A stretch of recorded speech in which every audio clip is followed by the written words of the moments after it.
PIKA has just released their 2.1 video model, and in this video I'm going to show you how to use it and how I used it to recreate the Great British Bake Off opening title sequence. PIKA 2.1 was just released and they claim crystal clear 1080p resolution, razor sharp details, streamless motion, lifelike human characters and more. If you see it, you'll believe it. Their trailer video was really impressive and there was one moment that caught my eye, and it's this here clip. I'm just paused it there on the screen. I don't know what it was about this scene, and it goes very, very quick, but it just made me think of the Great British Bake Off, and maybe it was the chef guy just seconds before, maybe it was him, and then this here, and I just thought of the Great British Bake Off, and I thought to try out PIKA 2.1, I'm going to see if I can make a title sequence to the Great British Bake Off. So here's my AI generated title sequence for the Great British Bake Off.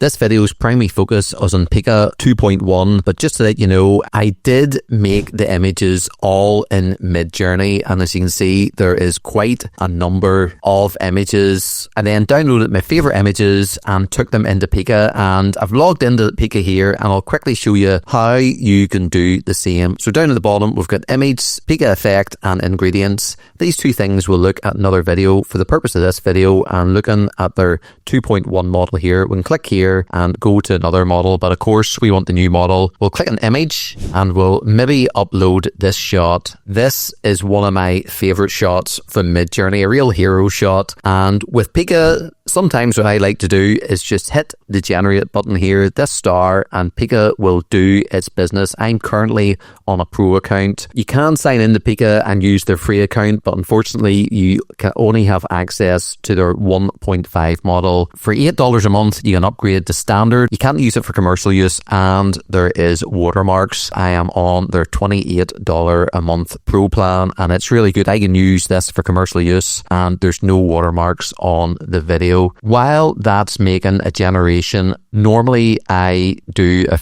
several generations, as you can see. And as I say that, this one is just uploaded. If we roll our mouse over this image, you can see it previews it, and that's actually really, really nice. You click this button and you can blow it up a bit bigger. You can retry this, which just retries it with a description. We didn't have a description. You can reprompt it and it will keep the description. But that's really, really nice. I always like doing a generation without writing anything. We'll scroll down to see what I originally typed out for this. So I typed out, a person sets a plate of scones onto the table. So I can retry that. Or if I click reprompt, you can see down here at the bottom, it gives us our thumbnail. It gives a person sets a plate of scones onto the table. And if you want, you can click on the advanced options. You can have a negative prompt in, and let me just go up to one of these videos, click the eye. I will just copy and paste my negative prompts in here. Normal stuff, blur, distortion, disfigurement, low quality, and I will apply that and then hit the generate button, and you can see, although it says high demand right now, wait times are a bit longer, they're very, very quick at generating. Although I like generating it without a prompt just to see what PIKA does by itself, it is better to add some description. So a person sets a plate of scones onto the table. PIKA, let's see what you can do. So again, let's roll over.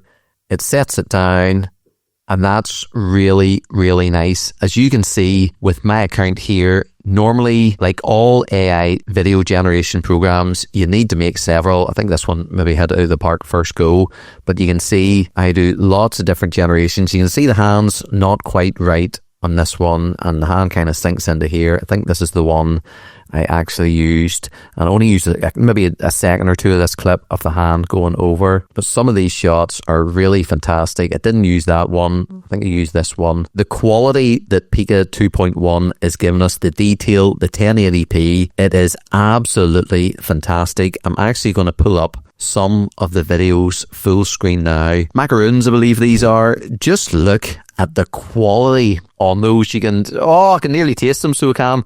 The detail is brilliant. The bokeh in the background. Here is our scones. Now for this shot, I actually reversed it. Does something a bit mad at the end there, and they look really, really good. Just look at the detail on this person's hand, and on the raspberries. It's absolutely fantastic quality. So impressed. They call it PIKA 2.1. Really, it should be 2.5. I would say if this is 2.1, goodness knows what 2.5 is going to be, or 3. PIKA's not perfect. If you look at this, there is a wee bit of warping here in this image where you can see where it's slightly getting dusted. There's a bit of warping. This was originally going to be the opening shot, but it just needed more of a foreground element. And also, if you look at the bread, it's just pulsing a wee bit.